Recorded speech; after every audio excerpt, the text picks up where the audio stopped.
ഏതായിരുന്നാലും വോട്ടർ പട്ടികയിൽ അപാകതകൾ തീർക്കാനും ഇത്രയധികം അപാകതകൾ ഉണ്ടായ ഒരു കാലഘട്ടം ഉണ്ടായിട്ടില്ല.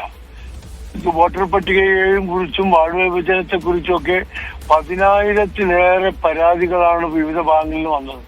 ഇപ്പോ വോട്ടർ പട്ടിക പുറത്തിറങ്ങിയപ്പോ അത് അബദ്ധ പഞ്ചാംഗമായി മാറിയിരിക്കുകയാണ്. എല്ലാ വാർഡുകളിലെയും വോട്ടർമാരും മറ്റെവിടെയെങ്കിലുമൊക്കെ കൊണ്ടുപോയിട്ടിരിക്കുകയാണ്. 3-ാം വാർഡിലെ വോട്ടർമാരുള്ളത് 15-ാം വാർഡിലാണ്, 15-ാം വാർഡിലെ വോട്ടർമാരുള്ളത് 37-ാം വാർഡിലാണ്. ഇത്തരത്തിലാണ് എല്ലാ തദ്ദേശ സ്ഥാപനങ്ങളുടെയും സ്ഥിതിയുള്ളത്. അത് മാറ്റിയെടുക്കാൻ സമയം വേണം. അല്ലാതാണ് ഞങ്ങൾ ആവശ്യപ്പെട്ടു. എല്ലാവർക്കും, ഏതെങ്കിലും ഒരു രാഷ്ട്രീയ പാർട്ടിക്ക് മാത്രമല്ലല്ലോ ഈ അവസരം കിട്ടുന്നത്, അല്ലെങ്കിൽ UDF-ന് മാത്രമല്ലല്ലോ ഈ അവസരം കിട്ടുന്നത്. എല്ലാവർക്കും ഈ അവസരം കിട്ടും. സ്വന്തം വോട്ട് അവിടെ തന്നെ ഉറപ്പിക്കാനുള്ള നെട്ടോട്ടത്തിലാണ് ഈ കേരളത്തിലെ വോട്ടർമാർ. 10 ലക്ഷം വോട്ടർമാർ പാർലമെന്റ് തെരഞ്ഞെടുപ്പിലെ വോട്ടർ രജിസ്ട്രേഷനുമായി പരിശോധിക്കുമ്പോൾ തദ്ദേശ സ്ഥാപനങ്ങളുടെ വോട്ടർ രജിസ്ട്രിയിൽ കുറവുണ്ട്.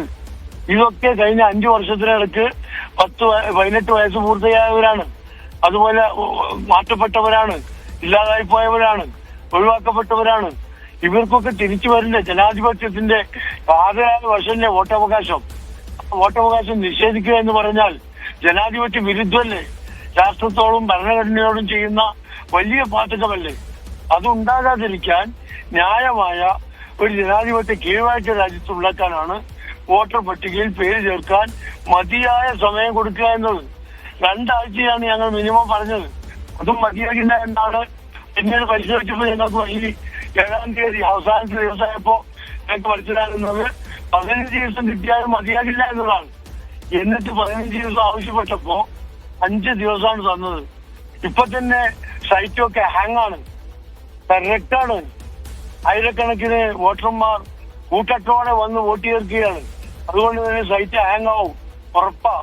അതുകൊണ്ടാണ് അത്യാവശ്യം ആശ്വാസം കിട്ടാൻ ഒരു 15 ദിവസമെങ്കിലും ചുരുങ്ങിയത് വേണം.